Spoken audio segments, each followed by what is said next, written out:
Masa aku tengah tidur tu, aku dapatlah satu alamat yang dia orang kata, bagi tahu dengan semua, teruskan hidup, jangan toleh ke belakang, jangan pedulikan kami, teruskan dengan kehidupan masing-masing. Assalamualaikum, hai, saya Hafiz. Hai, saya Syuk. So, seperti biasa, Santai Chill akan membawa anda merasai pengalaman kisah Misteri.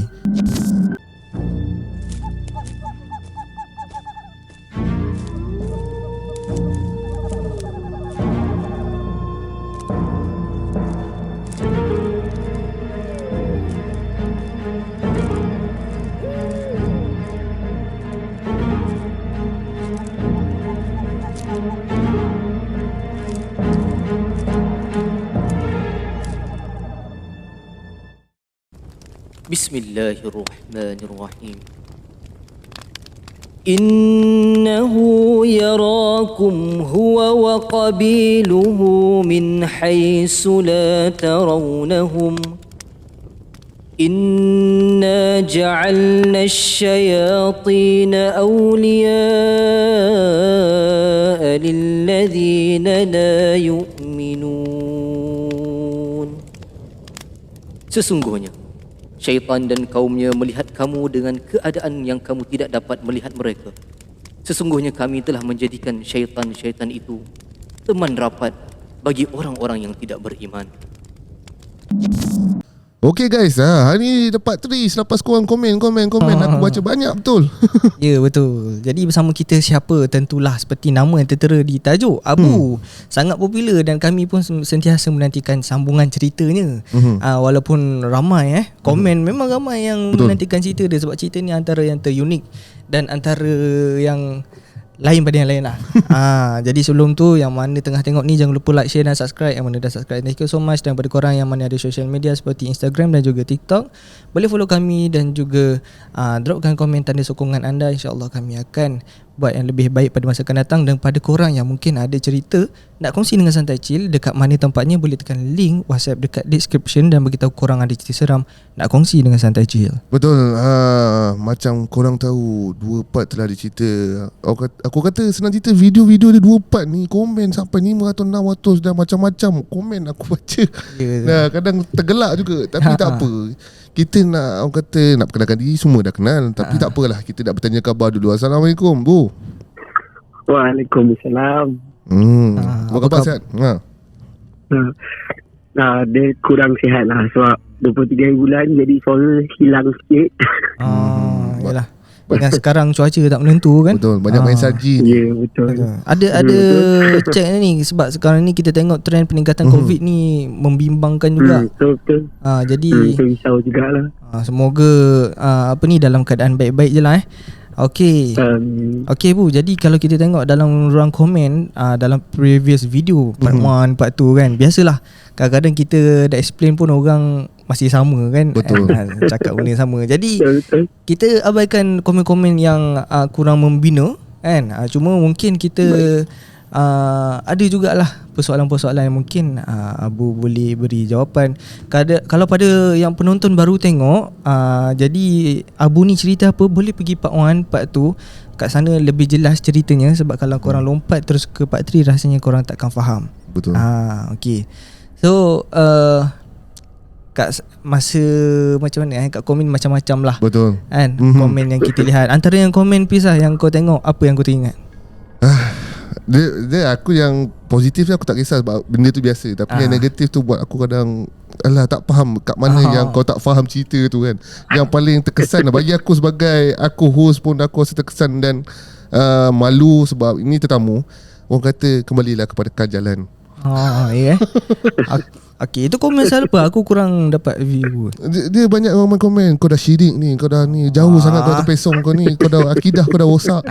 Aku rasa macam jangan buat kerja Tuhan. Tak, tu komen saya lah.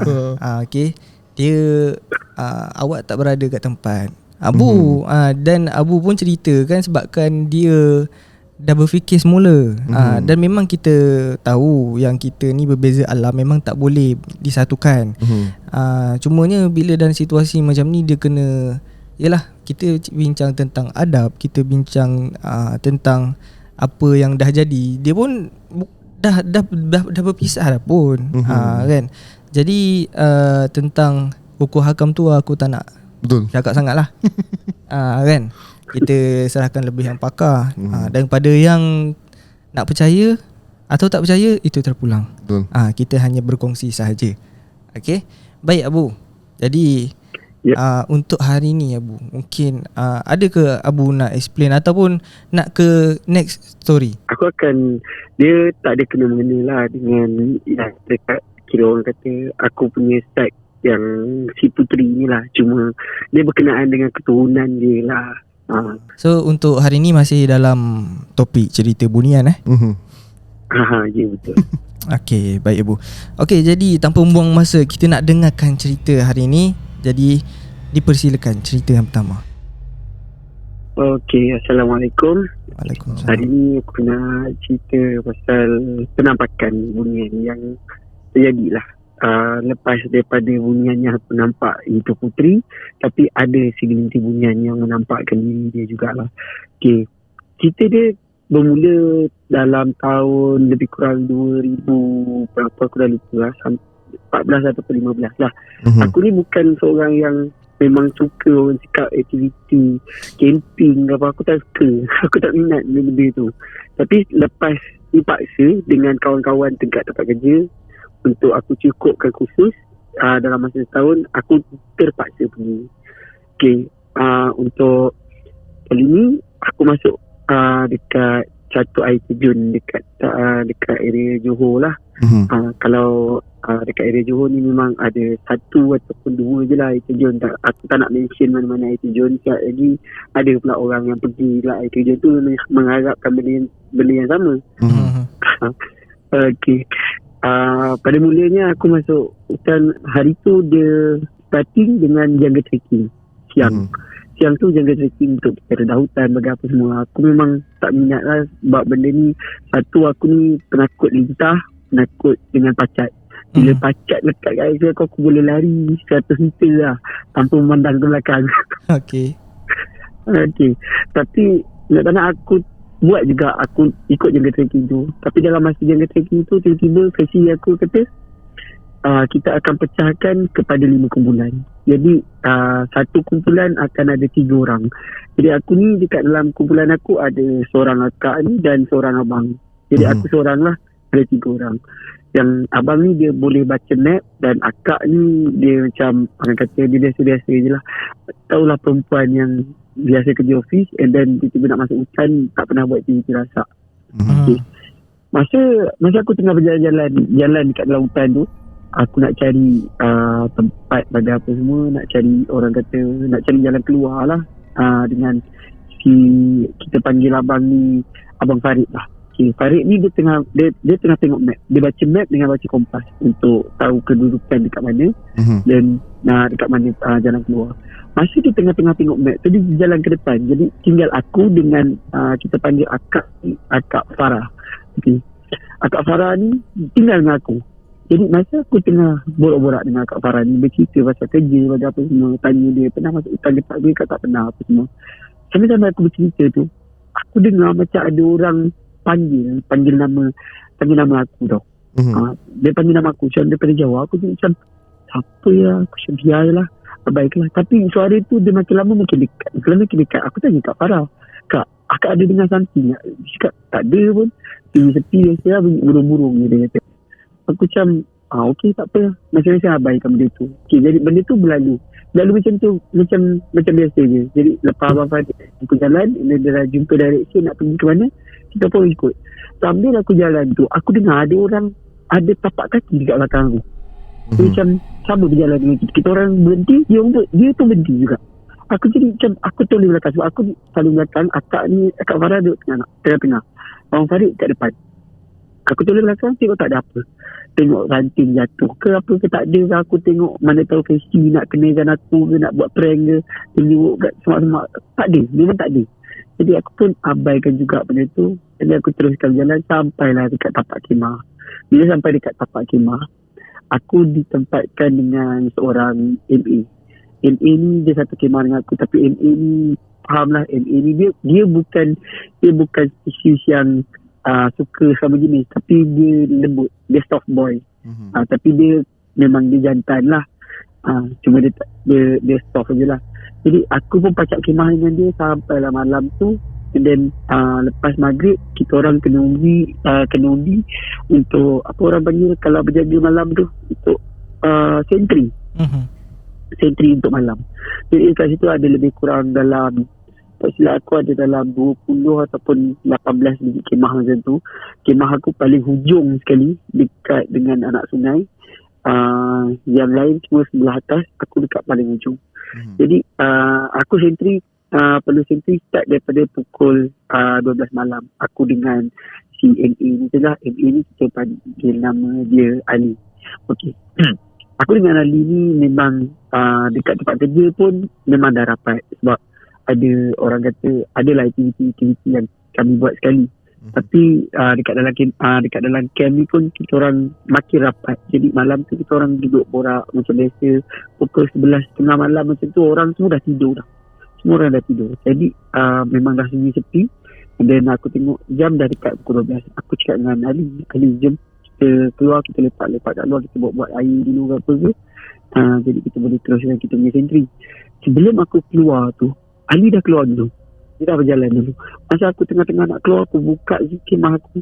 Tiba-tiba ada macam satu tangan dekat belakang kemah aku. Dia macam contoh orang lalu tapi dia serik tangan dia dekat kemah. Aku jadi macam, siapa pula tengah-tengah malam buta bangun kan. Tapi lepas dia aku nampak tangan tu, dia ada satu bunyi yang kak pun yang apa orang kata kak pun menilai. Dia gelak. Tapi dia orang kata kalau benda tu kita dengar jauh, benda tu dekat. Tapi kalau kita dengar benda tu dekat, benda tu sebenarnya jauh. Jadi aku dengar benda tu memang betul-betul dekat lah. Masa tu aku tak berani lagi aku nak panggil Ali. Dan aku tak orang kata tak sanggup nak panggil Ali. Sebab kalau aku cakap dekat Ali, takut sekejap lagi Ali tak nak teman aku buat sentry. Aku seorang-seorang. Aku pun penakut. Jadi aku buat macam biasa je. Buat macam tak ada apa. Aku pun keluar daripada kemah. Aku tuju kali. Dan masa tu adalah unggun api. Tapi kami masak air dan buat air kopi. Sambil-sambil tu kami borak. Kita dengar ada satu ketukan. Yang macam sebelum ni aku kata aku pernah pergi dekat satu gunung. And then aku dengar gendang orang kahwin. Ni lebih kurang dengan gendang yang sama juga. Tapi gendang ni dia kuat sikit lah. Masa dia gendang ni ada orang kata orang berselawat, bagai apa semua, dengar benda macam tu. Aku nak pastikan bukan aku seorang yang dengar. Aku pun panggil Ali. Aku cakap dengan Ali dulu. Ali, kau dengar tak apa aku dengar? Ali tengok aku tengok Ali. Ali cakap, aku dengar. Kau dengar gendang kan? Dia cakap macam tu. Aku macam, okey lah. Maknanya bukan khayalan aku, bukan mimpi aku. Maknanya benda tu betul. Masa Ali dengar tu, Ali pun tengok kiri kanan. Masa tu bulu roma kami dah naik lah. Daripada nak minum air kopi tu, kita orang letak dulu air kopi, kita orang bangun, kita orang tengok sekeliling. Paling sekeliling tu memang tak ada kampung. Sebab dekat air terjun memang sekeliling tu paling dekat pun kampung. Tak silap aku lebih kurang dalam berapa kilometer lah. Memang jauh gila lah. Takkanlah pukul 12 malam ada orang buat kenduri kan. Jadi masa aku dengan Ali tengok tak ada apa tau. Cuma aku ternampak ada kelibat kira macam kakak-kakak pakai baju putih berselindung dekat belakang pokok. Dia just macam dia tengokkan kami. Kami tengok dia tengok kami. Ali macam dia tarik aku. Dia cakap, sudah jangan tengok lah. Dia kata, kita abaikan je lah benda ni. Buat-buat macam tak nampak. Jadi aku dengan Ali buat keputusan, buat-buat macam tak nampak, dan buat-buat tak dengar. Tapi benda tu terus berbunyi. Makin lama makin kuat. Lepas tu kami terdengar ada orang berjalan dekat area kawasan kemah. Jadi masa tu ada spotlight dengan dekat kepala ada satu lampu. Jadi aku buka spotlight tu. Sebab Fesi kata malam jangan buka spotlight, takut ada binatang buas ke datang ke apa kan. Tapi aku nak pastikan benda tu ada orang lain ke tengah berjalan. Aku buka spotlight, memang tak ada orang langsung. Dalam beberapa minit lebih kurang dalam minit ataupun 2 minit aku buka spotlight tu, memang aku tak nampak apa. Aku tutup balik spotlight tu. Tapi bunyi tapak kaki tu berderap-derap. Dia lalu, memang lalu tu menuju ke kami. Kami dah jadi macam si Ali ni dia dah makin takut lah. Dia makin rapat dengan aku lah, duduk kat belakang. Aku nak tak nak, aku terpaksa buat berani. Sebab kalau aku pun takut, dia pun takut, dah tak ada siapa nak jadi berani. Jadi aku pun buat berani lah. Aku tengok kan, aku relax dulu. Aku tengok betul-betul. Lepas tu Ali pun dia tegur. Dia cakap, "Oi, dekat depan tu ramai orang lah. Nak pergi mana tu?" Dia jadi macam, daripada dia yang lembut, dia tu jadi kasar. Dia nak pingsan. Aku dah, aduh, kau ni time-time ni lah pula kau nak pingsan bagi apa semua. Jadi time tu dia pingsan sekejap lah. Dia pingsan orang kata dalam berapa minit macam tu lah. Jadi masa dalam beberapa minit tu, aku nampak lah ada segerombolan rombongan yang orang kata macam sebelum ni dia just segerombolan orang berpakaian putih. Kali ni segerombolan rombongan ni dia berkereta kuda, dia ada kuda, dia ada berkereta kuda juga, dan di belakang kereta kuda tu adalah pengikut-pengikut dia. Dan ada salah satu daripada rombongan tu, dia datang hampir kat aku, dia kata, "Marilah join dengan kami." Dia lebih kurang macam tu lah bahasa kita, tapi dia menggunakan bahasa-bahasa lama lah, macam orang Melayu lama-lama. Tapi berpakaian, dia tak berpakaian putih lah, cuma diorang ni berpakaian warna-warni lah. Ada yang colour hijau, ada colour kuning, tapi kebanyakannya berwarna hijau lah kebanyakannya. Jadi kereta kuda dengan rombongan tu lalu, and then seorang datang kat aku, tegur, dia ajak aku pergi ke sana. Aku macam nak pergi, tapi aku tengok Ali tengah pingsan, takkan aku nak tinggalkan dia seorang. Sekejap lagi dia kena makan dengan rimau ke apa ke, aku tak nak juga jadi kes. Jadi aku pun kejut Ali ni, aku cuba kejut Ali, aku tepuk dia, and then dia sedar. Aku cakap, "Kenapa kau tidur kat sini?" Aku tak nak bagi dia yang dia rasa macam benda tu real tadi. Aku nak buat dia rasa macam benda tu just mimpi je. Jadi dia cakap, "Aku tertidur, aku terlelap," macam tu dia kata macam tu. Sebab dia tak ingat pun yang dia pingsan, and dia tak ingat pun apa yang jadi depan dia tadi. And then tengok dia, "Kalau kau mengantuk sangat, tak apalah, kau masuk kemah dulu, biar aku sentry dulu, nanti apa-apa, kalau ada apa-apa aku panggil kau guna walkie-talkie." Dia cakap, "Okey, tak apa." Dia pun masuk. Aku tinggal seorang-seorang kat situ. Tapi dalam hati aku, dalam kepala otak aku ni, sebenarnya aku nak pergi dekat orang yang ramai-ramai tadi, satu rombongan tu. Aku pun lepas Ali masuk je dekat dalam kemah tu, aku pun follow belakang rombongan yang aku nampak tadi. Dia berjalan terus je menuju ke anak sungai, hujung anak sungai tu. Aku pun berjalan terus. Di masa aku berjalan terus, and then masuklah ke kampung dia macam biasa. Masuk ke kampung dia, tapi kampung dia ni orang kata yang lebih mundur sikit daripada kampung yang sebelum aku pergi lah. Kampung dia ni memang nampak zaman-zaman dulu kala, memang orang berpakaian tanjak, lepas tu bercapal apa semua. Tak ada orang kata motor, tak ada kereta, tak ada, just ada kereta kuda, lembu, keldai macam tu lah. Tapi dalam waktu yang sama, dia ada satu majlis perkahwinan. Dia duduk bawah bumbung yang beratapkan nipah, dan meja dia tu daripada buluh. Dan aku tengok dekat situ makanan memang banyak lah. Masa aku sampai kat situ, aku pun pergilah bertegur dengan seorang pakcik dekat situ. Aku kata dengan pakcik tu, "Saya datang sebab dijemput dengan salah seorang daripada rombongan ni tadi." Dia kata, tak apa, mari masuk makan dulu." Aku pun makan. Lepas aku makan tu, dia bekalkan aku makanan. Sebelum ni, ramai yang kata kalau masuk alam dunia ni akan bawa balik, katalah kau bawa balik keluar, kau bawa balik duit, kau akan sampai dekat kita punya alam, dia akan jadi daun. Kalau kita bawa makanan, mungkin makanan tu akan berubah jadi benda-benda yang tak elok lah bagi apa semua. Tapi ni tak. Memang apa yang aku bawa balik masa tu, aku bawa balik nasi dengan ayam masak merah. Dua benda ni sampai dekat kemah aku, still benda tu yang sama. Sebab pagi besok aku bangun benda tu yang sama. Sampai orang tanya, "Mana kau dapat ayam masak merah ni?" Nak tak nak, aku tak boleh lah cakap aku pergi ke sana semalam. Aku just cakap, tak, aku ada bawa bekal, benda ni ready to eat lah apa semua. Aku cakap macam tu. Jadi masa aku dekat sana, aku nampak lah suasana yang lain daripada yang lain. Memang dekat sana suasana cerah siang hari, dan pengantin ada 2 orang. Aku bertepuk lah dengan diorang dekat sana. Jadi dalam aku lepas-lepas makan tu dia orang bagi aku makanan untuk aku bawa balik. Tapi dia pesan dekat aku, dia kata jalan terus ke depan, jangan toleh ke belakang. Dia kata macam tu lah. Sebab dia tak nak aku nanti terkejut lah apalah. Sebab yang aku tahu masa hati aku sampai dekat tempat tu, dia orang ni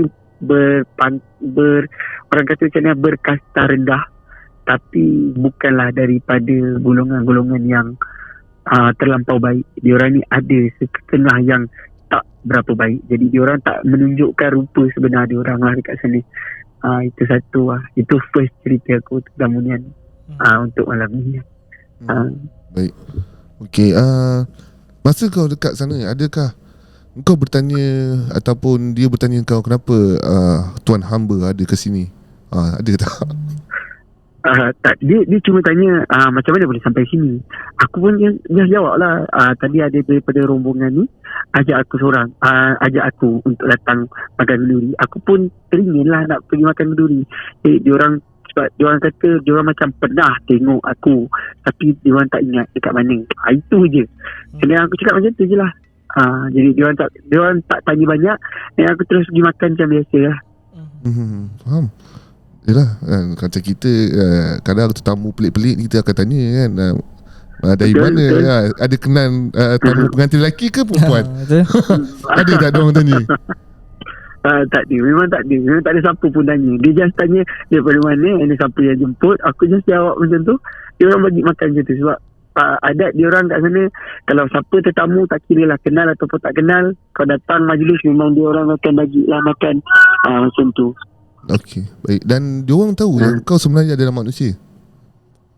Dia orang tahu sebab daripada segi pandangan, and then daripada persoalan yang macam dia orang tanya siapa yang jemput, bagi apa semua tu, dapat membuktikan yang aku ni manusia lah. Sebab kalau antara kelompok-kelompok dia orang takkan tanyalah macam tu. Betul. Sebab soalan tu je dah macam dia bagi tahu yang dia tahu kau ni manusia kan. Ya, betul. Dia macam suspicious sikit lah. Baik. Dan makanan tu, adakah kau makan? Makanan tu aku makan. Aku makan dekat kenduri tu memang sedap. Air pun air sirap. Air kalau merah, tapi memang rasa sirap lah. Sirap pandan yang macam dulu atuk-atuk kita buat. Sirap, lepas tu campur dengan daun pandan masa rebus tu. Memang macam tu lah rasa dia. Dan makanan yang kau bawa balik tu? Lauk ayam merah. Yang kau bawa balik juga. sama juga? Nasi minyak dengan ayam masak. Jadi pagi tu aku boleh makan lagi makanan tu. Okey, lepas tu macam sebelum ni kau cakap kan, kalau sana dia ada cara makan dia, ada adab dia. Kalau makan ikan, tulang dia tu kena angkat. Kita tak terbalikkan ikan kan. Habis kalau ayam tu macam mana? Boleh? Ayam tu macam biasa je lah. Sebab ayam tu dia dah potong apa semua. Sebab ayam macam biasa je. Cuma orang kata sampai dekat sana dia kena jumpa tuan rumah dulu lah. Sebab kalau macam kita dekat alam kita, kadang-kadang kita tak jumpa tuan rumah dulu, kita terus pergi makan je. Dekat sana kita kena jumpa tuan rumah dia dulu, dan dia bagi makan, kita makan lah. Yelah, kau kata kali ni alam yang kau masuk ni adalah alam yang kata dia agak lain, bertanjak semua. Dan aku teringin juga nak bertanya, dan aku pasti mungkin akan ada komen-komen sebelum-sebelum ni kerana bertanya kan, macam mana percakapan diorang, adakah menggunakan tuan hamba ataupun patik ke apa? Tak ada. Diorang macam tak adalah macam tuan hamba tak ada. Kebanyakannya dekat sana berbahasa macam lebih kurang macam bahasa Arab, macam ana, ente, tapi ada juga yang saya awak. Kebanyakannya memang sana saya awak je lah, macam tu lah. Dia cuma bahasa dia tu tak adalah bahasa macam kita, tak ada yang bahasa yang bercampur dengan bahasa Inggeris. Kadang-kadang memang bahasa Melayu pure. Kadang-kadang aku sendiri pun tak tahu makna apa yang dia kata. Kalau dia nak marah pun dia akan berkias lah benda tu. Faham. Mungkin dia ikut kawasan lah kan. Mungkin kawasan tu dia guna anak hantar kan. Sini awak saya dipanggil opa kan. Anilah tahu. Aku tak pasti lah. Sebab kan dekat tempat lain aku tak pernah pergi lagi. Mungkin aku just dapat jelajah kat dalam Malaysia je. tak sempat keluar lagi. Kita tak tahulah dekat sana macam mana. Baik. Okey, aku nak tanya lebih pun tak boleh kan. Mesti diorang nak lagi cerita kan. Kita tanya yang ujung-ujung nanti. Okey, ada cerita lagi ke Bu? Aku sebenarnya aku dah berat hati sebab hari tu dia macam mana, aku nak cakap benda ni pun berat. Okay, hari tu lepas aku bercerita untuk segmen kedua tu, ada satu kesanan aku dapat malam tu lah. Sebab aku tak tidur kat rumah, and then aku tidur dekat tepi highway hari tu sebab aku ada job. Jadi nak sampai ke sana subuh, memang aku tak sempat nak balik rumah, and then aku tidur dekat highway. Masa aku tengah tidur tu, aku dapatlah satu alamat yang dia orang kata, bagi tahu dengan semua, teruskan hidup, jangan toleh ke belakang, jangan pedulikan kami, teruskan dengan kehidupan masing-masing. Itu je yang aku ingat. Aku tak tahu apa maksud dia, dan aku rasa mungkin dia tak nak kita sibuk-sibuk pasal alam ni lagi lah. Macam tu lah. Kalau ikutkan daripada ayat dia tu, aku pun rasa maksudnya sama. Dia tak nak kita terlampau explore dunia dia. Macam tu lah. Faham? Sebenarnya sebelum kita shoot pun, kita dah tanya pada kau dulu kan, sama ada benda ni boleh di shoot dulu lah. Sebab yelah kadang-kadang tu kita nak ada izin pada diorang boleh ke tidak kan. Sebab ada kemungkinan rasa tak selesa ke. Jadi okey lah, tak apa. Jadi mungkin untuk next story ni bukanlah tentang bunian kan. Mungkin dah tak ada lah. Pasal bunian tu kita stop dekat sini sajalah. Dan lepas ni mungkin dia akan penampakan yang lain lah. Okey. Kalau bukan cerita bunian, cerita apa Bu? Okey, macam aku cakap sebelum ni, aku pernah belajar untuk mengubat orang, bagi apa semua. Tapi dalam waktu mengubat ni, cikgu aku bagi aku syarat. Dia letakkan syarat untuk aku mengubat orang. Kalau orang tu tak minta tolong, kau jangan tolong, walaupun dia dah terkapai-kapai kat depan kau. Kalau tak ada siapa minta tolong, kau jangan tolong. Itu je satu. Dan syarat-syarat yang lain tu macam biasalah, solat jangan tinggal, jangan buat benda yang bukan-bukan lah, macam tu. Jadi aku nak bercerita tentang masa aku dapat satu, orang kata macam bukan first lah, kira macam satu task yang memang aku seorang-seorang kena menghadap benda ni. Aku dulu dekat Johor, aku ada buat, aku berniaga dekat tepi jalan. Walaupun aku bekerja di pelayanan hospital, tapi aku buat kerja part time, and then aku adalah gajikan beberapa staff untuk handle bisnes aku tu. Sini aku bisnes air kopi je. Jadi budak-budak ni lebih kurang, orang kata Gen Z lah, senang kata Gen Z. Diorang ni umur berapa dalam 21 ataupun 22 tahun, tapi diorang duduk memang jauh dekat daripada tempat kerja. Jadi nak tak nak aku kena sediakan diorang satu hostel yang memang diorang boleh duduk. Okay. Jadi ada dua orang pekerja aku ni, dua-dua perempuan. Aku sewakan dia satu biji rumah yang 2 tingkat. Tapi yang aku pelik rumah ni tiba-tiba macam dia punya sewa memang murah. Walaupun dia 2 tingkat, rumah besar, bawah ada 2 bilik, atas ada lagi 3 bilik, and then dapur dah sambung, ada pos kereta, bagi apa semua. Tapi rumah dia memang sewa betul-betul murah. Tapi aku malas nak fikir benda-benda lain. Aku fikir benda tu rezeki untuk budak-budak yang kerja dengan aku dapat rumah yang selesa, bagi apa semua nak duduk. Jadi satu malam nak jadikan cerita, lepas aku cuci rumah tu, aku dah rasa macam tak sedap hati tau masa aku cuci rumah tu. Sebab masa aku cuci tu, aku jumpa tulang-tulang. Lepas tu aku dia jumpa bungkusan kuning dekat bawah almari, apa semua. Jadi aku tak bercerita dekat budak-budak yang duduk hostel ni, sebab aku tak nak bagi dia orang takut. Jadi aku nampak benda tu, aku just bersihkan. And then masa sebelum dia orang masuk tu, adalah orang kata buat bacaan Yasin, apa semua. Jadi masa dia orang masuk, hari pertama still okay. Hari kedua, dia dah jadi benda lain dah. Masa dalam tak silap aku lebih kurang lepas Isyak. Lepas Isyak, seorang daripada pekerja aku ni, kita panggil dia Nina dengan Tini.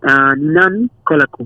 Dia kata, bang, tolong, dia tak sedar diri orang. Dia tak sedarkan diri. Tiba-tiba dia macam-macam, dia cakap seorang apa semua.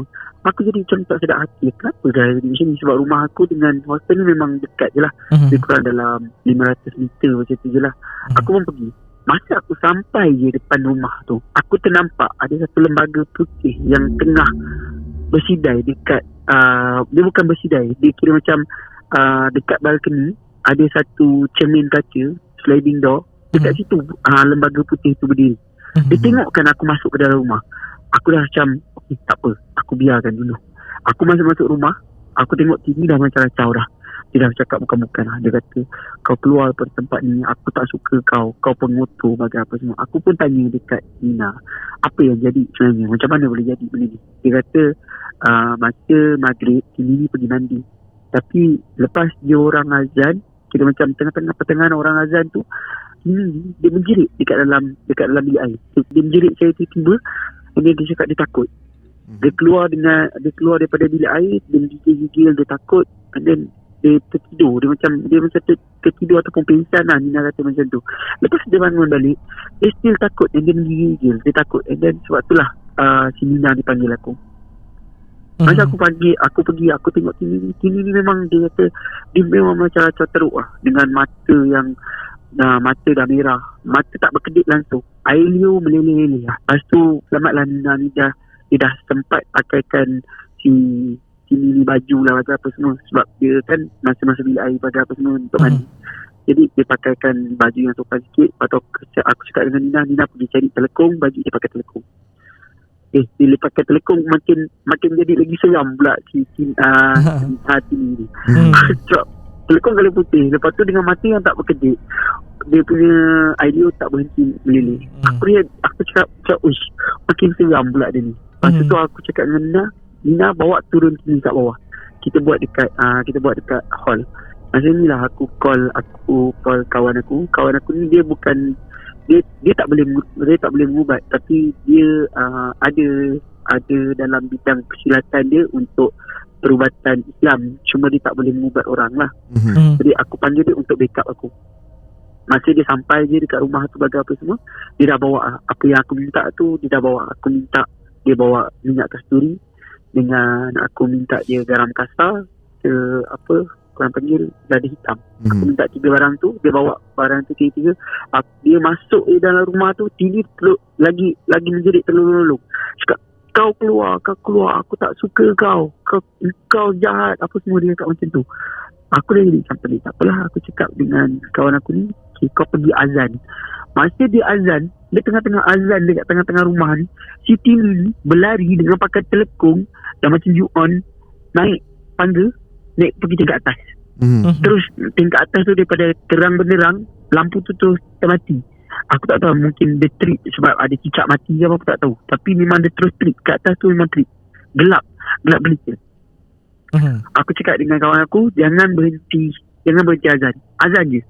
Lepas dia settle dekat tengah-tengah, aku suruh dia pergi azan dekat tangga. Masa dia azan dekat tangga tu, Tini menjerit dekat atas. Tapi sebelum dia menjerit, dia buat suara yang macam tu, tak, suara predator yang macam tu. Dia dah bunyi suara macam tu. Lepas tu tiba-tiba dia bertukar balik suara dia sendiri. Dengan lembut dia panggil, abang, naiklah, Tini dekat atas ni, Tini seorang-seorang, Tini takut, abang naiklah sini, naik atas. Dia cakap macam aku jadi lagi cakap, dia ni yang bukan dah ni kat atas ni. Apa, aku cakap dengan dia jangan berhenti azan. Apa terus je, aku pun kau lah ustaz yang ajar aku ni. Aku cakap dengan ustaz ni, ustaz sekarang ni nak kena buat apa? Ustaz ni kata, okay, tak apa, kau selawat 3 kul Al-Fatihah, lepas tu ayat kursi, dan adalah surah-surah yang lain aku kena baca sikit. Dia kata lepas tu tepuk dekat lantai 3 kali. Aku buat tepuk dekat lantai 3 kali, Tini dekat atas menjerit. Dia terus menjerit yang mengilai yang macam panjang gila. Bukan mengilai manusia lah. Memang mengilai benda lain. Okay, masa tu aku still on call dengan ustaz aku tu apa semua. Ustaz aku kata tak apa, sekarang ni pergi naik atas, tarik budak tu bawa turun. Masa aku nak naik atas tu, si Tini ni dia tengah melekat dekat dinding. Kau tu tak macam ketam yang melekat dekat dinding, tapi dia tak adalah sampai atas. Dia cuma dekat bawah, kira lantai dengan dinding. Huruf L tu dia memang melekat betul-betul kat dinding. Kaki dia pada dinding, muka dia tengok ke depan. Dah dengan pakai telekung kayu putih dekat dalam gelap. Gila. Dengan bunyi macam tu, menjerit macam tu, aku lagi seram. Aku macam mana aku nak buat. Ustaz kata tak apa, sebelum tu Ustaz kata buat pendinding diri dulu, ambil minyak kasturi tu, sapu dekat tangan, baru pegang dia. Masa aku pegang Tini ronta-ronta, dia cakap sakit lah bagi apa semua. Aku pun tarik dia keluar daripada tengah-tengah bilik tangga. Situ ada satu ruang kosong, dia kat situ lah. Jadi aku tarik dia dekat situ sampai dekat atas tangga. Masa sampai dekat atas tangga tu, dia masih tak sedar lagi. Aku bawa dia turun bawah. Sampai dekat bawah, aku cuci muka dia. Ustaz tu kata, sekarang ni bagi dia minum air, baca sikit air tu dengan selawat apa semua, bagi dia minum air, tekankan biji ladi hitam tu dekat ibu jari kaki. Tapi masa aku tekan dekat ibu jari kaki, tak ada apa, tak ada masalah pun. Dia relax je, macam tak ada apa masalah. Bila Ustaz kata cari poin-poin, sebab kalau dalam perubatan Islam ni dia ada poin-poin yang jin suka masuk. Contohnya macam ibu jari kaki, sendi-sendi apa semua. Jadi Ustaz kata try tekan dekat sendi-sendi apa semua. Masa aku tekan dekat sendi-sendi, kat tangan apa semua, tak ada apa. Tapi bila aku tekan dekat tulang, apa orang panggil tulang duyung belakang, tengah-tengah, Tak tahu. antara kepak kita tu, tulang, antara tulang tu, aku tekan dekat situ, dia menjerit sakit. Dia kata, sakit, jangan buat aku, aku janji aku tak kacau, tapi kau kena cakap dekat budak ni, jaga kebersihan dekat rumah ni, bagi apa semua, aku janji tak kacau dah, aku janji tak kacau. Aku macam, aku tak nak berinteraksi sebab ustaz aku tak ajar aku untuk berinteraksi dengan benda-benda macam ni. Kira ustaz aku cakap, kalau dapat benda ni, jangan kita layan. Bila kita layan, itu yang dia akan boleh tipu kita. Jadi dapat pancung tu, ustaz aku kata. Jadi aku nak tak nak, aku gunalah ilmu apa yang aku ada, aku pancung dia. Aku tak tahu sama ada jadi ke tak jadi pemancongan aku tu, tapi memang pada mata aku, memang aku nampak benda tu terputus dua lah. Jadi lepas benda tu settle, aku pun tanya pada Siti ni, apa yang jadi tanya. Dia kata malam pertama dia masuk dekat dalam bilik air, dia terlupa untuk cuci dia punya towel wanita. Dia terlupa untuk cuci towel wanita, and then dia biarkan dekat dalam toilet. Pada besok harinya dia kat masa dia balik rehat, dia nampak ada makcik duduk dekat dalam rumah. Masa tu dia dah takut. And then dia keluar balik, dia pergi kerja. Malam tu dia nak mandi, dia dah takut-takut. Dan masa dia tengok dekat cermin, belakang, dekat dalam bayangan cermin tu, belakang dia ada seorang makcik. Yang makcik ni memang muka bengis. Jadi itu yang buatkan dia jerit. And then dia kira dia kena rasuk lah. Dan masa tu dia tak ingat apa-apa dah. Jadi yang aku dapat tahu rupanya budak-budak ni dia tak jaga kebersihan lah dekat dalam rumah tu. Dengan towel wanita, dia boleh buang merata-rata, tak cuci bagi apa semua, letak biarkan dekat dalam bilik air apa semua. Jadi lepas tu aku suruh dia orang cuci benda tu. Malam tu aku tak bagi dia orang tidur dekat rumah tu, tidur dekat rumah kawan aku seorang lagi, perempuan juga. Suruh dia orang tidur dekat sana. Dan malam tu kami buat pembersihan lah untuk dekat dalam rumah tu. Tapi masa aku balik tu adalah orang yang melambai dekat atas. Dia macam nak mengucapkan terima kasih ke, aku tak tahu lah. Tapi dia still berdiri tempat yang sama macam aku mula masuk dalam rumah. Dia duduk je, tapi dia lambai. Dengan muka memang tak nampak lah. Dengan pakai kain putih macam biasa lah. Cik pun macam tu. Dan rumah tu sampai, aku tak tahu sampai sekarang ni, aku rasa rumah tu dah tak ada kot. Sama ada dah kena roboh ke apa, aku tak tahu. Tapi lepas kejadian tu, dah tak ada lagi lah yang jadi, yang bukan-bukan. Lepas dia orang dah jaga bersih rumah tu, buat benda yang elok dekat rumah tu, dah tak ada apa lah. Diorang still kerja dengan kau lah lepas tu kan? Tak adalah tu berhenti kan? Tak ada, diorang still kerja dengan aku. Okay lah. Yang member dia tu tak cuak pula dia duduk dengan kawan dia. Yang mana? Yang kan satu rumah tu kan 2 orang kan? Lepas tu dia tak ada jadi macam trauma atau macam takut dengan member ke, sebab yalah member dah kena rasuk, kebarangkalian nak kena lagi tu kan mudah. Dia macam mana lah, yang seorang lagi ni, dia yang aku panggil Nina ni, dia macam nak kata perempuan, dia tak keperempuanan sangat. Dia macam tomboy gitu lah. Dia memang hati keras. Dia macam tak peduli pun dengan benda-benda ni. Dia macam lantak nak jadi apa jadi dia macam tu. Cuma dia orang ni masa duduk kat rumah tu, dia orang lebih berhati-hati lah. Kalau jadi apa-apa, dia orang akan call aku cepat lah untuk apa-apa semua. Tapi lepas kejadian tu ada jugalah dia orang kata dalam pukul 1, pukul 2 tu adalah orang ketuk pagar rumah nak masuk, tapi tak nampak siapa-siapa, pintu rumah kena ketuk. Memang tak boleh nak masuk lah. Sebab masa tu aku dengan kawan aku yang seorang lagi ni memang dah pagarkan rumah tu dengan garam yang kita orang dah pagar dekat dalam rumah lah, sekali dengan air. Keras juga rumah tu. Agaknya owner rumah tu memang macam mana, dia letak untuk menjaga rumah ke, atau Aku benda tak pasti. yang duduk kat situ? Tak tahu Aku tak pasti sama ada kalau ikut pada pengetahuan aku yang lepas, rumah tu dia dah ditinggal lama. Memang dah tak ada orang duduk lama dekat rumah tu. Walaupun kiri kanan berjiran, tapi jiran kiri kanan ni bukanlah jiran Islam. Orang kata jiran satu daripada satu Cina, satu lagi dua-dua Cina. Kiri kanan Cina. Jadi memang orang kata anjing lah, apalah semua tu memang ada lah. Benda-benda tu memang mungkinlah suka dekat tempat-tempat yang kosong macam tu. Lepas tu kiri kanan pula memang bukan orang Islam. Jadi lagi dia suka lah. Mungkin dia orang tumpang dekat rumah tu, kita tak nampak.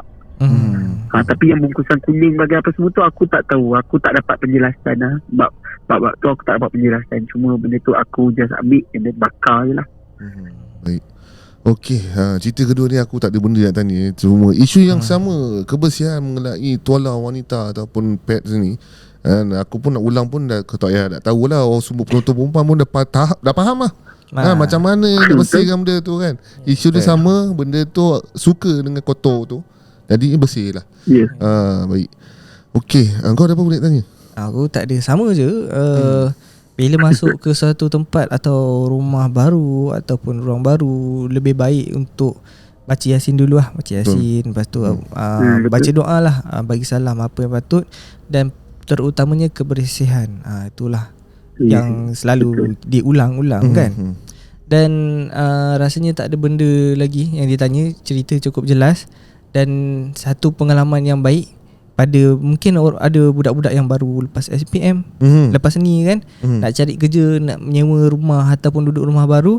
Ini pesanan untuk korang. Jadikan tauladan. Okey, baik.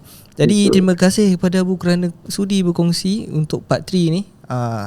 Ini mana cukup bagi ya. Betul. Macam biasa. Tapi sebelum kau komen nak part 4 tu, penjelasan telah disuarakan oleh Abu sendiri. Bunyian tak ada. Bunyian tak ada. Part bunyian dah tak ada. Korang jangan komen. Dah dengar tadi ayat dia. Dah tak ada dah. Jangan nak komen. Lanjut dah. Benda dah diberi amaran teguran. Dan kita orang pun tak boleh nak paksa Abu cerita, tak boleh dah. Permintaan korang kita orang tak boleh nak layan lagi dah. Jadi mungkin Abu ada pesanan untuk para pendengar di Santai Chill. Okay, bagi aku first untuk yang part bunyian tu, aku harap semua yang tengok benda ni, dengar benda ni, jadikan pengajaran. Kalau benda tu yang baik, jadikan pengajaran. Kalau benda tu buruk, jadikan tauladan. And then satu lagi cerita tu, jadikanlah orang kata kebersihan tu memang aspek daripada diri kita sendiri lah. Kita sebagai seorang Islam pun memang kena jaga benda kebersihan ni kan. Tapi insyaAllah lepas ni kalau ada diberi peluang lagi, mungkin aku akan bercerita pasal uri yang orang makan uri lah. Nanti-nantilah. Uri, nanti-nantilah. Alhamdulillah dia dah bagi petanda. Jadi kalau korang setuju, berminat, boleh tekan komen. Tulis komen kat bawah nak cerita Abu part 4. Baru kita request dekat Abu. Okay. Okay, terima kasih sekali lagi kepada Abu kerana sudi berkongsi di platform Santai Chill. Dan terima kasih juga kepada korang yang selalu menyokong kami dan menonton dari awal sampai habis. Jadi jangan lupa like, share dan subscribe. Yang mana dah subscribe, thank you so much. Jumpa di next video. Assalamualaikum. Bye-bye.